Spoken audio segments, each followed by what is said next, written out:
Max Carrius has been waiting for this day for a long time. A Qantas worker for almost 2 decades, he and almost 1,700 other ground crew, baggage handlers and cleaners were sacked in 2020 and their jobs were outsourced. Bunny. Max. Terrible. Under stress for the last 3 years. Emotionally, economically, lifestyle, everything went down the drain. After travelling from South Australia to the High Court in Canberra, today he and other former Qantas staff were vindicated. The airline lost its last-ditch appeal against 2 federal court rulings.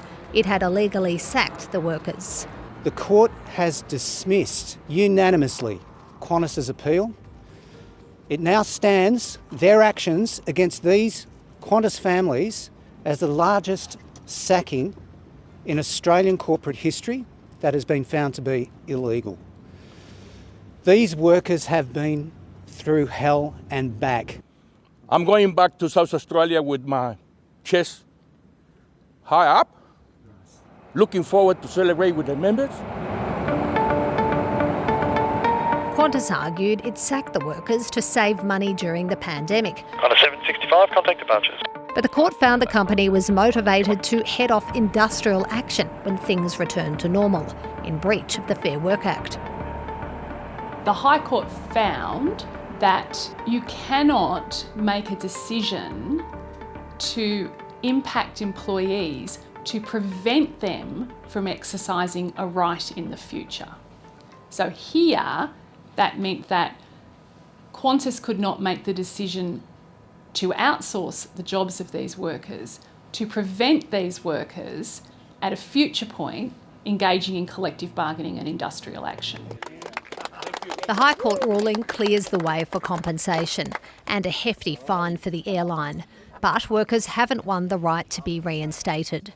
Qantas has spent millions and millions of dollars fighting these workers.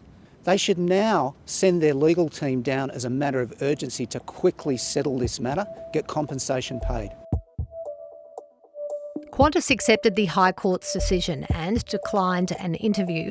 In a statement, the airline said, "We deeply regret the personal impact the outsourcing decision had on all those affected, and we sincerely apologise for that." Qantas outsourced the workers' jobs to cheaper subcontractors. Cameron Strauss worked as a baggage handler for 2 years at one of those companies, Swissport. They tended to pressure our supervisors to get the rest of us and the supervisors themselves to work under the pump and act more carelessly when it comes to conducting our duties. And as a result, yes, we saw greater increases of safety-related incidents. Vision emerged of Swissport subcontractors slamming bags onto conveyor belts, sparking outrage. It was a pretty disturbing experience and created quite a lot of stink, I suppose is the best word. Country music singer Laurie Minson's guitar case was mangled after it fell off a baggage trailer and was run over by a truck. Back to the scene of the crime, mate. Thankfully, the precious cargo survived. I breathed a sigh of relief when I took a little peek and my guitar had survived. These are tools of trade, if this was damaged I wouldn't have been able to do my job, so it's very important that gear gets handled responsibly. Cameron Strauss saw a lot of rough treatment of passenger luggage. He quit his job with the subcontractor in December, suffering burnout. I would describe the morale situation to be it was very bad, but the overall attitude could be a very cynical one and one where you have a lot of frustration. Despite the High Court ruling, Labor law expert Shay McChrystal says it doesn't stop other companies doing the same thing as Qantas. She says the federal government's proposed IR reforms don't address that legal point. As the law exists at the moment, even if you get found to have done the wrong thing, to have made a decision for a prohibited reason, it is a situation where you can pay the penalty and walk away. Workers should not have to go to the High Court or be taken to the High Court to get justice. And that's why it is so critical that the entire federal parliament understands the urgency of the laws that are before them. Today's High Court decision is the latest blow in a series of knocks to Qantas's reputation. Last week, Alan Joyce resigned early as CEO, and analysts say the airline's failed and costly legal battle against its former staff is another reason to strip Alan Joyce of his multi-million-dollar bonuses. What this does is it validates the view that has gained a lot of traction in recent weeks, that Qantas has treated its staff with disdain and its customers as cannon fodder, and it really does put another nail in the coffin of the abuse of monopoly power. He totally destroyed this company only for one personal little reason, his little greediness, and became millionaire. The board should go.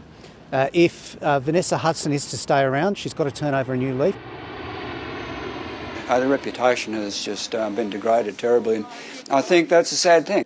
Back in Tamworth, recent events have inspired Laurie to write an alternative anthem for the flying kangaroo. The lady at the desk said make a request, but you gotta do it all online. So Despite his disappointment, he says a lack of competition in the aviation industry means he'll have no choice but to fly Qantas again. with my slide guitar, my broken case, and the flying kangaroo. Shows you what'll happen when you cook a little stew and you cook a little kangaroo stew. Oh, shows you what'll happen when you make a big fuss and you cook a little kangaroo stew. That's true.